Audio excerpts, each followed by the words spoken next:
bienvenue en Mauritanie. Merci de partager avec nous cette aventure, car ici l'aventure existe encore, comme vous allez le voir. Pays de transition entre le Maghreb et l'Afrique noire, le territoire de la Mauritanie se partage entre sa façade océanique, source des richesses les plus variées, comme le poisson, le parc national du Banc d'Arguin, et l'immensité du désert saharien, peuplé par les caravanes et les nomades. Terre de prédilection de Théodore Monod, le voyageur philosophe y avait découvert un pays à la mesure de sa quête d'absolu. Tout comme avant lui, les pilotes de l'aéropostale y faisaient escale sur la route de l'Amérique du Sud. Si les traditions mauritaniennes sont encore très ancrées dans la vie de tous les jours, c'est un pays tourné vers l'avenir. C'est également une terre de rencontres où l'hospitalité n'est pas à 20 mots. Salam alaikum, Sherkan. Salam, Christian. Ça va? Ça va très bien. Sherkan sera notre guide tout au long de ce carnet de voyage. On y va? On y va.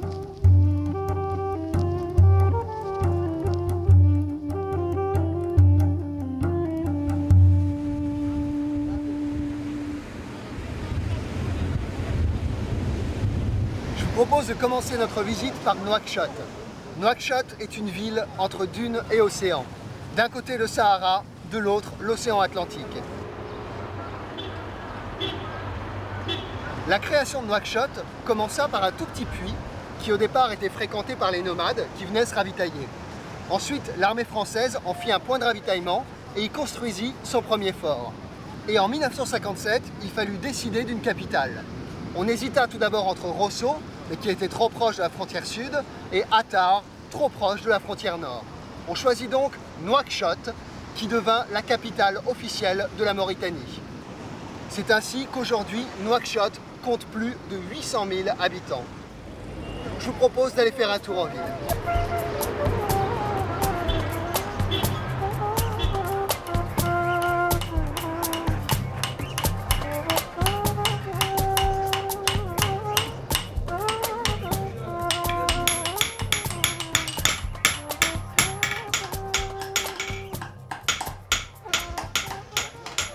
On est ici dans une échoppe sur le marché des artisans, à 7 km de Nouakchott. Oui, Et ici, tout est fabriqué sur place. Tout est fabriqué sur place par des artisans mauritaniens. Qui sont juste derrière nous. Voici leur place de travail, ils sont juste derrière nous. Et donc on trouve des coffres incrustés d'argent. Il y a beaucoup de labels, ouais, et il y a beaucoup d'autres bijoux. Beaucoup de bijoux en argent. Donc ici, il y a des objets typiquement mauritaniens. Ouais. Qu'est-ce que c'est la peau là qu'on voit? La peau, c'est une peau de vache ou de chameau. Et ça sert à mettre quoi? Ça sert à mettre des denrées, des denrées alimentaires telles que le sucre, ou le riz, ou le mil, ou du maïs, ou du thé vert. Et le commerce, en fait, c'est important dans la culture mauritanienne? Le commerce est très important dans la culture mauritanienne, étant donné que pratiquement tous les Mauritaniens, c'est des commerçants. Ils font des trocs, des objets, ils font le commerce avec des Occidentaux, avec des nomades aussi. Donc toi, tu es un commerçant? Moi, je suis un commerçant. Tous les Mauritaniens, pratiquement, c'est des commerçants. Ça marche.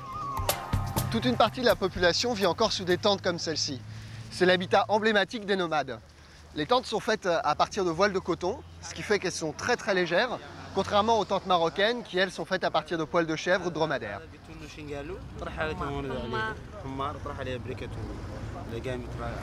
Sherkan nous a emmenés à la rencontre de ces femmes qui fabriquent ces tissus. Est-ce que tu peux nous expliquer un petit peu tout le processus? Eh bien, ces femmes sont là réunies sur ce tissu, elles sont en train de coudre des tissus de multicouleurs. Il y a du blanc, du vert, elles le fabriquent pour le mettre sous la tente. Quand vous êtes sous la tente, vous voyez les multicolores et ça rend la tente très belle. Et ça peut atteindre quelle taille? C'est des tissus qui font de multidimensions. Il y a les 20 sur 20, il y a les 10 sur 10, il y a les 5 sur 5, il y a les 4 sur 5, 4 sur 4. Tu tiens quelque chose dans la main, c'est quoi? Je tiens un morceau qui peut tenir deux bois qui soulèvent la tente. Et que c'est ça, chez nous, dans le dialecte mauritanien, ça s'appelle le hammar. Ce hammar tient les deux bouts de bois comme ça et qui soulève la tente et que la tente trouve sa grandeur. Donc c'est comme une fixation en fait. Exactement, c'est une fixation, Tristan.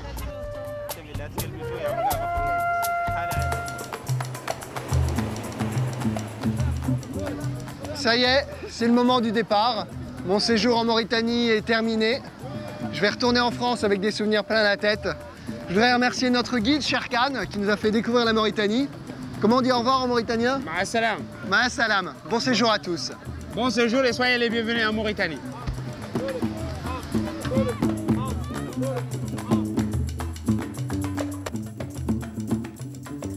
Toute l'équipe d'Air France en Mauritanie vous souhaite un agréable séjour.